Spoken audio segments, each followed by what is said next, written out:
राधे राधे मेरे प्यारे दोस्तों। यहाँ लोग अपना सत्य साबित करने के लिए कसम खा लेता है। कसम खाना कोई अच्छी बात नहीं है, इससे पुण्य नष्ट होता है, इसलिए कसम कभी नहीं खाना चाहिए।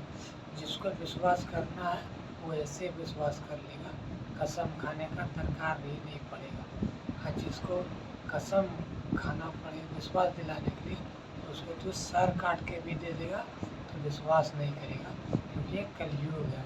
इसमें सत्य साबित करने के लिए कसम खाने का दरकार नहीं है। राधे राधे बोलो, जिसको विश्वास है करना करे, नहीं तो मत करे। मुझे क्या लेना देना उससे। थोड़े मुझे गोल्ड मेडल और गिनीज बुक में नाम दर्ज हो जाएगा, वर्ल्ड में फेमस हो जाएगा, नहीं ना। ना उद्धार होगा, ना उससे नुकसान होगा। नुकसान भले थोड़ा है, पुण्य नष्ट हो जाएगा, फायदा कोई नहीं है, बकवास ही होगा साबित करने में। लिए साबित करने में मतलब सत्य जो हो देखा जाए, विश्वास करो ठीक, ना करो ठीक। राधे राधे बोलते